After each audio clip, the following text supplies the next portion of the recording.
Sa totoo lang lang, sa totoo lang lang, sa totoo lang lang, sa totoo lang yung lahat. Sa totoo lang lang, sa totoo lang lang. Magandang hapon po, Luzon, Visayas, Mindanao at sa ating mga kapatid na OFW sa iba't ibang bahagi ng mundo. Ricky Rivera po sa totoo lang. Okay, ang topic po natin ngayon ay tungkol po dito sa mga flood control projects na inisinite ng ating Pangulong Ferdinand Bongbong Marcos noong nakalaang State of the Nation Address. Ang sabi po ng ating Pangulo at maging kahapon, no, in-reiterate niya kaagad na wala pong sasantuhin, na talaga pong seryoso siya doon sa kanyang hangarin na papapanagutin ito pong mga Pilipino o mga kontraktor, mga politiko na talagang nagpasasa at nagnakaw. No, nagnakaw po ng bilyon-bilyon sa ating kaban ng bayan dahil daw para dyan magtayo ng mga flood control projects na para sa Pangulo ay yung iba ay guni-guni lang, ibig sabihin hindi talaga nangyari or ghost project, ika nga, at yung iba naman ay may depekto. So, at ibibigay yata ng Department of Public Works and Management ito si Manny Bonoan ng listahan ang ating Pangulo para bago matapos ang taon ay may mga tsutsugihin o may ikukulong. Okay. Sa totoo lang ito pong issue na ito ay napakatagal na. Bago pa ang administrasyon na ito, nung panahon pa siguro, panahon pa ni Kopong-Kopong, mga 1950, nung itinayo po ang ating Republika, meron mo talagang mga kontraktor na talagang gani. Meron mo talagang mga kontraktor na ang hangarin ay hindi magserbisyo bayan. No? So pagkat yung pagiging public works contractor po, mga kapabayan, ay isang public service. Bakit? Dahil gumagawa sila ng mga infrastruktura para sa kapakanan ng taong bayan. Pero anong ginagawa nila? Anong ginagawa nila? Pagka gumawa sila ng isang infrastructure project, kung halimbawa ang halaga niya ng 1 milyon piso, kaya ang totoong halaga may 40-30% na lang. No? At nang kinukupit, napakalaki. Bakit naman sila napipilitan kumupit ng ganong kalaki, mga kababayan? Dahil siyempre, nilalagyan nila itong mga kamay ng mga congressman natin, mga politiko, mga local government officials na nag-a-approve doon sa kontrata. In fact, nung nakaraang taon, hindi na ewan ko kung narinig po ninyo ang ating Mayor Benjamin Magalong ng Baguio, na kung saan talagang nilay down niya yung extent ng korupsyon na nagaganap sa ating lipunan sa ngayon. Sa ngayon po kay Benjamin Magalong, ang ating po kaibigan, ang natitira na lamang po doon sa 100% na project price, ika nga, o project estimate, ika nga, sa isang particular na infrastructural project, ang talagang na lang dyan ay may 30 hanggang 20%. Hindi ba lang sabihin, may 60, 70, or even 80%, as much as that, ang kinukuha po nitong mga hinayupak, mga walang hiya, no? Mga demonyong mga kontraktor. At ng kanilang mga kasapakat. Kaya po nga ang ating Pangulo ay talagang seryoso po daw na talagang tugbakin, no? Itong mga ito. Paano natin tugbakin? Sa pamamagitan ng pagsasampa ng kaso. Natatagal. Siyempre.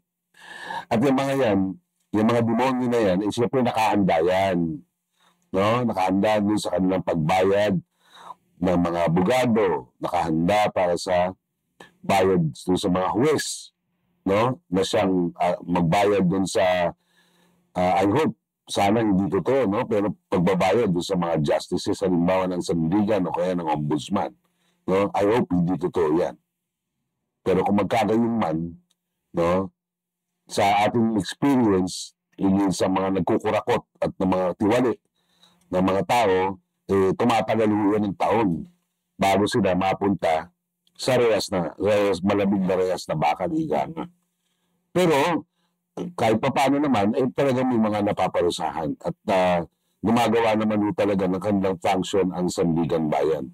Pero ang tanong po ng taong bayan ngayon magiging makatarungan kaya? No? Tama kaya itong mga mapaparusahan na ito? O baka fall guy lang itong mga to? No? Kaya po kami bilang mga ordinaryong mamamayan, lalo tigit ako, pinananawagan niyo ako sa aking mga kaibigan at sa aking mga kapanalig, no? Na magsama-sama po tayo. No? Tayo na mismo ang mag-review nitong mga inandamukan na mga flood control projects na ito na naging depektibo o naging daan para sa pagpatay o pagkamatay ng ating mga kapwa Pilipino. Kaya po, para sa akin, no, nananawagan mo ako, at actually may mga kinausap na nga ako ng mga sectoral leaders. At bubuo ko po kami ng tinatawag na Citizens War Against Corruption. Ang Citizens War Against Corruption po ay maging isang movement, isang kilusan po ito. Nagmumula sa iba't ibang mga sektor, hanay ng sektor, hanay ng mga manggagawa, hanay ng mga empleyado, hanay ng mga magsasaka, ng mga teacher, ng mga small and medium-sized entrepreneurs, at maging ng mga businessman. At kami po ay tatayo, no? Kami po ay willing, no, na tukol doon sa sinasabi nga ng ating Pangulo, no, na parusahan itong mga kontraktor na ito at mga kasapakat nila ng mga politiko at mga sa iba't ibang at mga opisyalis sa iba't ibang mga ahensya ng ating pamahalaan. Ang Citizens War Against Corruption po ay lulunsad po namin. Ano po ang magiging layunin po nito? Ang magiging layunin po ay reviewin itong mga flood control projects, no, magkaroon po ng isang pambansang kilusan na mamamayan na magre-report po yung mga tunay na kalagayan itong mga flood control projects sa iba't ibang bahagi po ng ating bansa. No? May kapasidad ba kaming gawin yan? Meron po, sapagkat meron po kaming grassroots network, no, na matagal na yung naandyan. In fact, karamihan pa nga ho dyan, talagang naka-organisasyo bara-barangay. So, kinausap po yung mga kaibigan ko at kami po ay magtatayo ng ganyan. O hanggang ngayon, actually, in-inform na ho namin yung aming mga grassroots leaders sa iba't ibang bahagi, magmula ho as far north as Ilocos Norte and as far south as Tawi-Tawi at Sulu, para reviewin, tignan na itong mga flood control projects sa kanilang mga lugar, kanilang mismong lugar, at i-report po sa amin. I-report po sa amin kung natuloy po yan o nasira, no? Ito pong mga flood control projects sa iba't ibang, sa kanilang mga lugar, no? At pagkatapos po niya, ano po yung gagawin namin? Ang gagawin po namin, dahil wala naman po kaming prosecutorial powers, at pwede po kaming either maghain ng kaso laban sa mga ito, kasapakat po ang Department of Justice, o kaya kung halimbawa, yung mga responsable, mga opisyalis ng gobyerno, magsasampo po kami sa ombudsman yan. Pero sa ganang amin, ang pinakamatalas at namamatay na sandata na pwede namin gamitin bilang mga mamamayan, kami po ay magbirusan ng mga shame campaign dito po sa mga taong ito. Lalo na yung pinakamalaki na kontraktor na nagnakaw. No? Kaya kung ako sa iyo, kung sino ka man, pero sa totoo lang, may alam mo kami ng kaunti. Kung sino talaga yung mga malalaking mga kontraktor. No? Pero kailangan namin kasi ng ebidensya. Pero kung sino ka man at napapakinggan mo ito, umalis ka na ng Pilipinas. Umalis ka na ng Pilipinas dahil mismo ang mamamayan, ang mga Pilipino mismo, ang mag-ano sa iyo.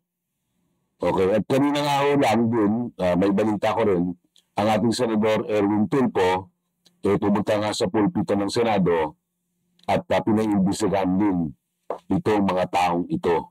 So ang tabayanan niyo po, no, ang paglabas, no, ng Citizens War against corruption. At ang unang-una po namin tatargetin, ito pong mga kriminal na kontraktor na ito, kasapakat 10 ng kanilang mga ginagamit sa pamahalaan para makapagnakaw ng bilyong-bilyong piso sa kaban ng bayan. Maraming salamat po.